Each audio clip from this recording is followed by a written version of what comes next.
Lección número 9. Jesús las ministraba en sus necesidades.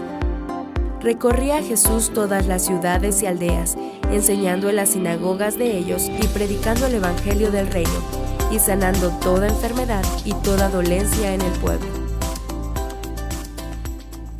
Amigos y hermanos, sean bienvenidos al programa Presente 7. Estudiaremos juntos la lección de esta semana en base a 5 puntos. Punto número 1.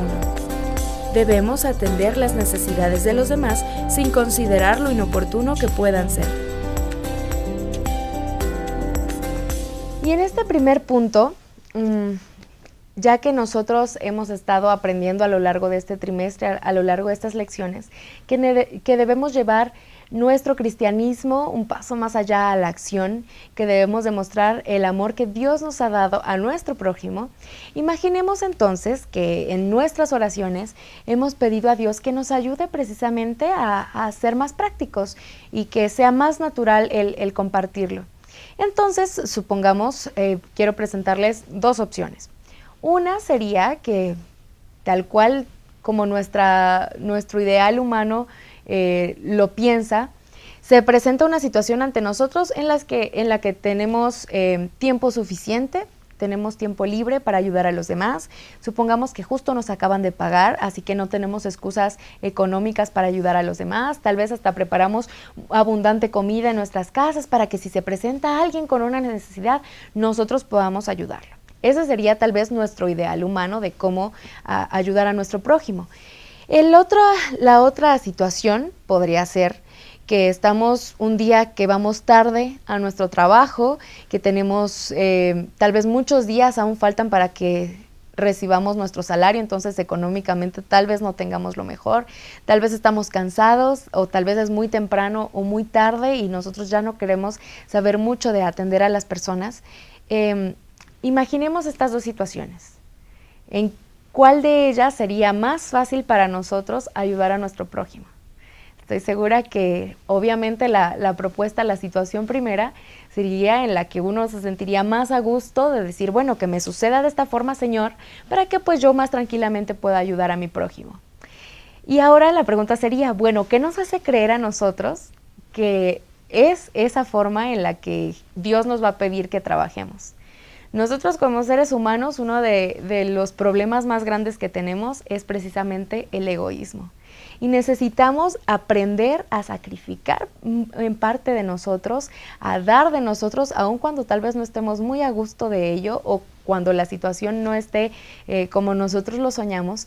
Y que nosotros estemos dispuestos, como decíamos, que sea de una forma natural en la que nosotros podamos compartir el amor de Dios. Entonces, si nosotros hemos pedido a Dios que nos ayude a amar, debemos estar conscientes de que a veces esa situación en la que Dios nos ponga como una especie de examen, una prueba a pasar, posiblemente muchas veces no será a como nosotros la soñamos. Sin embargo, si lo hemos pedido en oración a Dios y si queremos mostrar que hemos sido transformados por medio de su poder, pues es cualquier momento una buena oportunidad para ayudar, aun cuando requiera sacrificios de nuestra parte. Y la segunda pregunta sería, ¿cómo logramos priorizar el servicio a los demás en lugar de nuestras actividades, por muy productivas y muy buenas que éstas puedan ser? Y yo quisiera proponerles entonces que pensemos en una historia que Jesús contó, que se encuentra en Mateo 25. Nosotros lo conocemos como el juicio de las naciones. Y en esta historia nos damos cuenta que Jesús presenta que sus seguidores estuvieron atentos a las necesidades de personas que estaban en la cárcel, personas que estaban hambrientas en la calle, personas que estaban tal vez enfermos también, y que en todos esos momentos, aunque ellos no lo percibían de esa forma, estaban ayudando realmente a Dios, porque lo hacían a estas personas que la sociedad muchas veces etiqueta como personas no tan deseables. Entonces creo que puede ser una buena forma en la que nosotros podemos animarnos y retarnos a nosotros mismos a ayudar a los demás, pensando en que en último punto no estamos ayudando solamente a otra persona, a un ser humano como nosotros, sino que todo eso lo estamos haciendo como si lo hiciéramos para Dios. Si nosotros conservamos ese pensamiento en nuestra mente, cada vez que nos encontramos a alguien en la calle, alguien que está pidiendo dinero tal vez por donde nosotros caminemos, creo que será de alguna forma hasta un deseo nuestro ir y acercarnos a esas personas para ayudarlos y mostrarles ese amor tan grande que hemos recibido de nuestro Dios. Para maestros, lee Colosenses 3:23, Mateo 7:11. Pregunta: ¿por qué es necesario que entendamos que mostrar amor a los demás no debe restringirse a un horario específico del día? Reflexiona.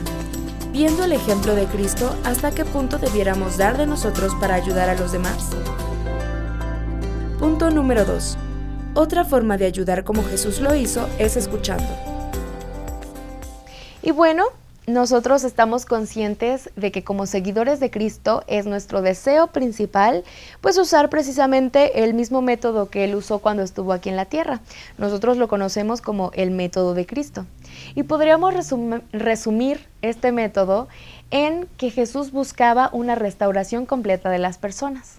Jesús no nada más se centró en sanar enfermedades físicas o darles de comer a algunas personas que lo estaban siguiendo en determinado momento, sino que el deseo de Jesús era que el ser humano en todas las áreas de su vida volviera a tener esa imagen de Dios que había perdido en el Edén. Entonces, pues es natural que nuestro deseo también sea no nada más ayudar a las personas en un área de sus vidas o en un área en las que ellos estén carentes, sino hacer incluso una amistad con ellos, porque esa es la forma en la que Jesús trabajó con nosotros, buscando esa amistad. Y la semana pasada nosotros hablábamos de cuánto Jesús hubiera cambiado al mundo si solamente hubiera predicado. Y la pregunta entonces para nosotros esta semana sería: ¿cuánto hubiera cambiado Jesús al mundo, a la historia misma, si solo hubiera sanado enfermedades físicas? Si Jesús se hubiera olvidado de las necesidades espirituales, de las necesidades sociales, emocionales, de las personas a las que intentaba ayudar. Y entonces podríamos preguntarnos, bueno, ¿qué beneficios obtenemos nosotros al escuchar a las demás personas? Como mencionábamos brevemente en el punto anterior, uno de los problemas más grandes de nosotros como seres humanos y raza caída es precisamente el egoísmo. Entonces, no es un secreto que el ser humano intenta, o la mayor parte del tiempo, una de las cosas que más disfrutamos es hablar de nosotros. Yo logré esto, yo sé hacer esto, yo sé hacer lo otro, yo. Entonces, precisamente cuando nos retamos a escuchar a los demás y dejar de estar hablando de nosotros, uno de los beneficios más grandes es precisamente ese, que dejamos al lado el egoísmo y empezamos a ver las necesidades de las personas que están a nuestro alrededor. Escuché por ahí en algún momento que las personas, una frase que decía que cuando una persona está pasando por un problema, si escuchara a otras personas se daría cuenta que tal vez su problema no es tan grande y que tal vez otras personas están pasando por una situación más complicada que ellos. Creo que ese es otro beneficio que nosotros también obtenemos, porque nos damos cuenta que el mundo no gira alrededor nuestro, sino que hay muchas otras personas que están con necesidades similares a las nuestras y que también necesitan esa ayuda y ese consuelo que nosotros recibimos de nuestro Padre. Así que uno de los beneficios sería dejar de ser egoístas y empezar entonces a ver las necesidades de los demás y entonces trabajar más como en esta modalidad que el cielo trabaja, que es pensar en los demás antes que en uno mismo. Y la segunda pregunta sería: ¿cuán importante es ayudar a las personas a aliviar su vacío interior y no solo su problema físico? Y bueno, no es secreto tampoco que uno de los problemas más grandes de una persona cuando tiene un problema es precisamente su actitud y sus pensamientos. Si sus pensamientos son positivos, Entonces la persona podrá enfrentar su problema en una situación mejor. Si sus pensamientos son negativos, generalmente las personas sienten que se están ahogando en un pequeño vaso, ¿no? Hacen una tormenta en un vaso. Entonces, una de las formas en las que nosotros, con esta visión que la Biblia nos presenta, una forma en la que nosotros podemos ayudarlos es precisamente en facilitarles cómo cambiar su visión, que ellos entiendan que el problema por el que están atravesando en esta tierra no es lo más importante, que ese no es el objetivo principal que Dios tiene para la raza humana, sino que es una salvación, la redención y una vida eterna junto a Él. Cuando nosotros ayudamos a las personas a que vean su problema a través de esta visión, sin duda alguna estaremos ayudándolos aún más, incluso a que si resolvemos un problema económico o si les damos pan para suplir una necesidad física de ese momento. Nosotros estaremos ayudando aún más a la persona para que viva con esperanza, soñando en un futuro mejor, justo como nosotros lo soñamos también. Para maestros, lee Juan 5, 1 al 9. Pregunta: ¿cuán importante es ayudar a las personas a aliviar su vacío interior y no solo sus problemas físicos? Reflexiona: ¿qué beneficios obtenemos al escuchar a los demás? Punto número 3. Al tratar con humanos afectados por el pecado, podemos estar seguros de que su mayor necesidad es de Cristo. Cuando pensamos en la caída de Adán y Eva en el Edén, nos damos cuenta cuál fue el principal problema que ellos tuvieron. No fue el de las discusiones, de eso de echarse la culpa uno con el otro, no fue el de con qué vestirse, sino la separación que habían tenido con Dios, el rompimiento de su relación con Dios.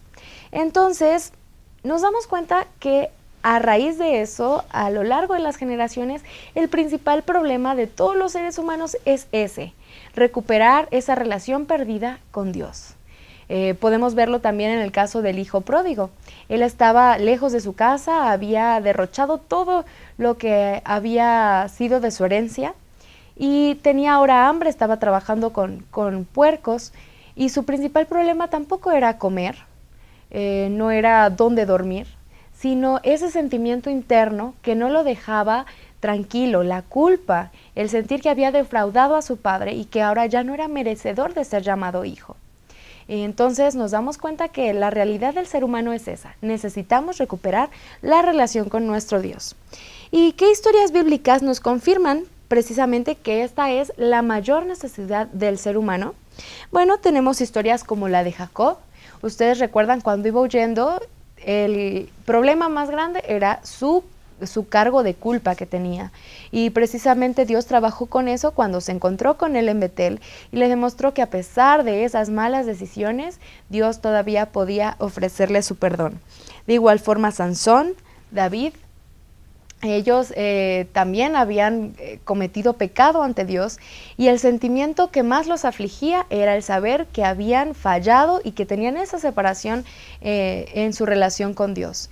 Ellos necesitaban sentirse perdonados para entonces poder seguir adelante. La mujer junto al pozo, María Magdalena, de igual forma. Ellas estaban atravesando por necesidades físicas en ese momento, pero Jesús sabiamente atacó la necesidad principal que ellas tenían, la necesidad que estaba en el fondo de sus corazones, que era recuperar su posición y su relación con Dios.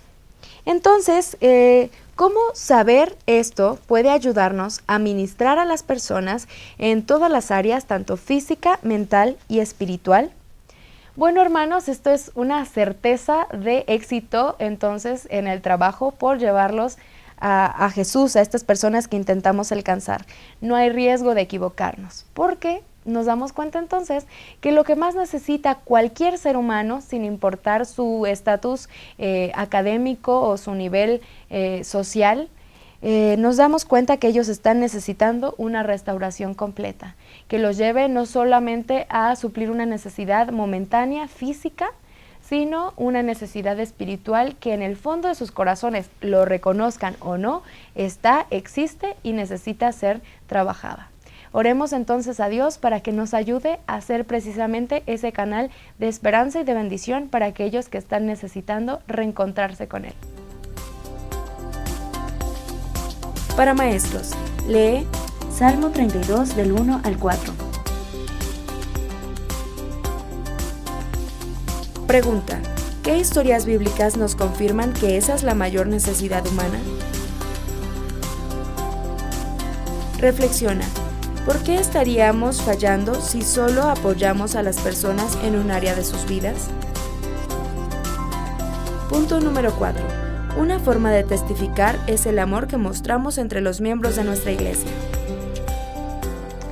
Hay un dicho popular que dice que debemos evitar ser luz en la calle y oscuridad en nuestra casa. Y imaginen solamente cuán congruente sería que nosotros estemos trabajando por alcanzar a personas que están lejos de nosotros y a quienes tenemos cada sábado en nuestras iglesias, a quienes visitamos en nuestros grupos pequeños, simplemente hagamos un lado en cuanto a las necesidades que ellos tienen. Cuando nosotros trabajamos por personas no creyentes, ¿qué es el objetivo principal que tenemos? ¿Acaso no es traerlos a que formen parte de nuestra comunidad, que sean miembros, que acepten la salvación en Cristo y sean bautizados y ahora convivan con nosotros en las actividades de la iglesia, en los programas, los cultos? Pues ese es el objetivo principal que tenemos para los no creyentes. Pero entonces ahora imagínense, ¿qué pasa entonces o qué pasaría si a nuestros miembros que ya tenemos en la iglesia, los no creyentes vieran que nosotros hacemos a un lado, que no nos preocupamos por sus necesidades, que tal vez alguien esté pasando por hambre y nosotros vayamos primero con los de fuera y olvidemos a los de dentro? Tal vez los no creyentes dirían, bueno, me conviene más seguir estando fuera de su iglesia porque soy beneficiado. Si yo ya fuera miembro, tal vez me pasaría justamente como las personas que ya forman parte de su iglesia. Debemos ser cuidadosos con esto, hermanos, y no estar haciendo las cosas de forma incorrecta. Y precisamente para confirmar esto, la Biblia nos presenta el versículo de Juan 13, en el versículo 35, dice: en esto conocerán todos que sois mis discípulos, si tuviereis amor los unos con los otros. Nos damos cuenta que es una forma de testificar también cómo tratamos a nuestros hermanos que tenemos en nuestra iglesia. Y tenemos también otro versículo, se encuentra en Gálatas 6, el versículo 10, y dice: Así que según tengamos oportunidad, hagamos bien a todos y mayormente a los de la familia de la fe. Entonces es nuestro deber, hermanos, sí, trabajar por los que no son creyentes, pero principalmente atender las necesidades de nuestros hermanos de la fe. De esa forma mostraremos al mundo que somos un solo cuerpo en Cristo. Y la siguiente pregunta sería: ¿cómo logramos que compartir el amor de Jesús sea una acción natural y no un requisito que cumplir? Pues nos damos cuenta, hermanos, que nosotros de forma natural en nuestros corazones no tenemos amor que compartir. Y entonces nos podemos refugiar en un versículo que dice que Dios hace en nosotros tanto el querer como el hacer. Ese es el secreto, hermanos, pedir en oración a Dios que nos ayude a ser transformados por medio de su Santo Espíritu y que en nuestros corazones nazca un deseo de compartir ese amor que ya disfrutamos de nuestro Dios. Que nosotros podamos hacer esto no solamente con aquellos desconocidos y que nos preocupemos también por aquellos que están cerca de nosotros, sean de nuestra familia de sangre o de nuestra familia de la fe. Lee Juan 13, 34 y 35. Juan 15, 12. Pregunta: ¿por qué sería un error concentrarnos en el trabajo por los no creyentes y olvidar las necesidades de nuestros hermanos de la fe? Reflexiona: ¿cómo logramos que compartir el amor de Jesús sea una acción natural y no un requisito que cumplir? Punto número 5. Al servir a un Dios de orden, aún en la evangelización, debemos trabajar en base a una buena planificación. Para empezar con nuestra lección, tal vez debamos dejar en claro dos conceptos importantes. Uno de ellos es qué es testificar y la otra es evangelización.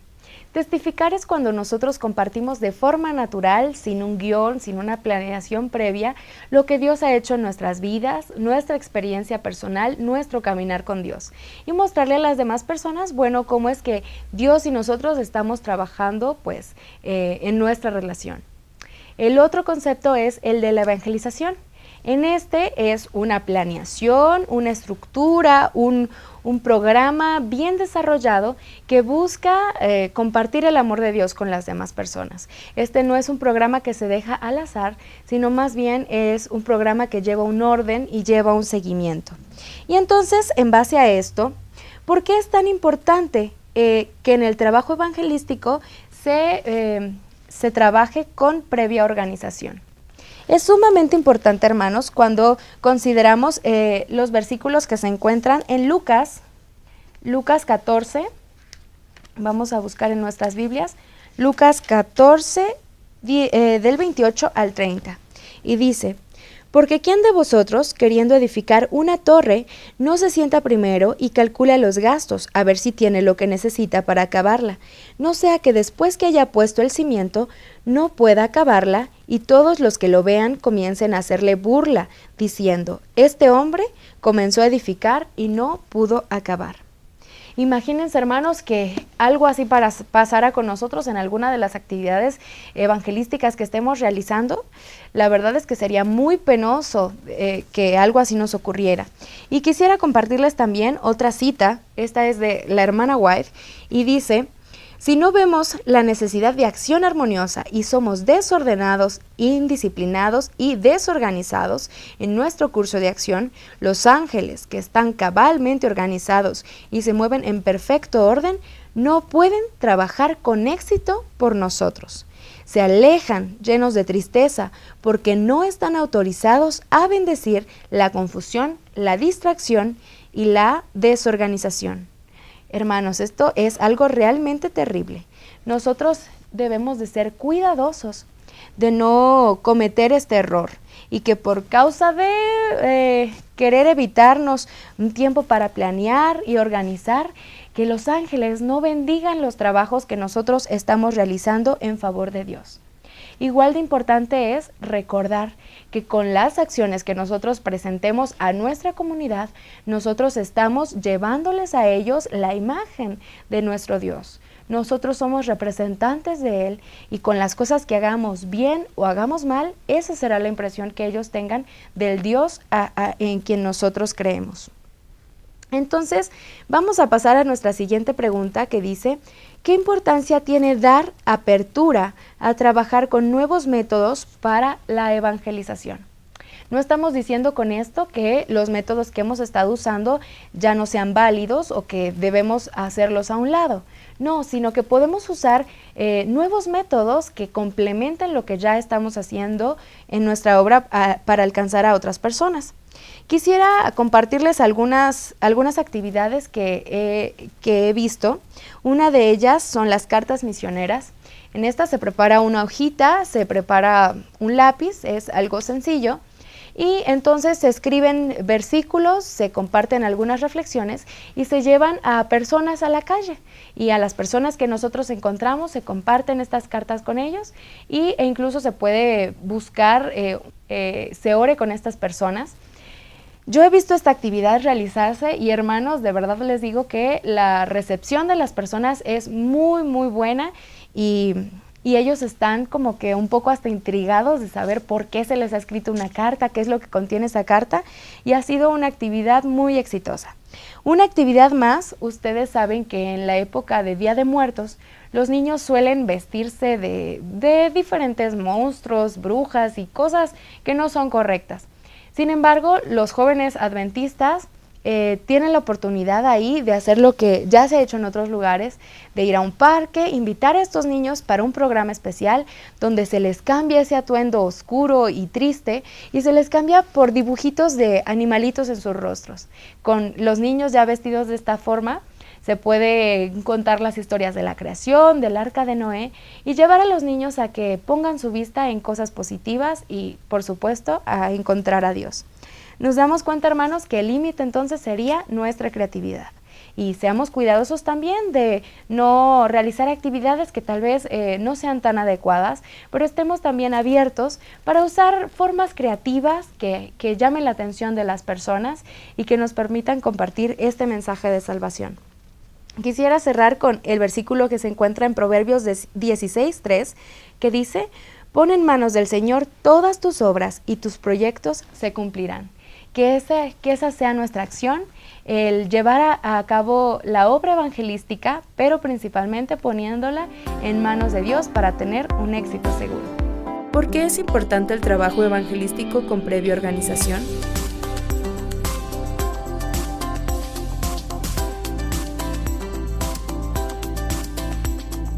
Para maestros, lee Lucas 14, 25 al 35.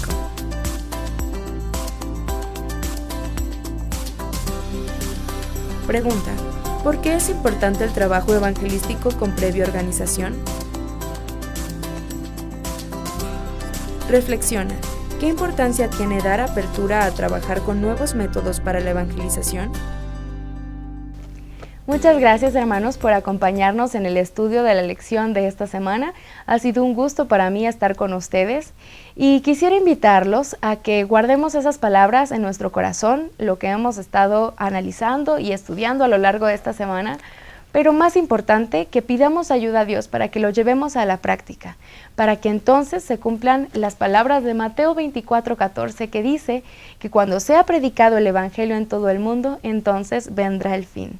Que esa promesa gloriosa que el Señor nos ha hecho pueda cumplirse prontamente gracias a que hemos dedicado nuestras vidas a trabajar en favor de los que están desamparados sin conocer el mensaje de salvación.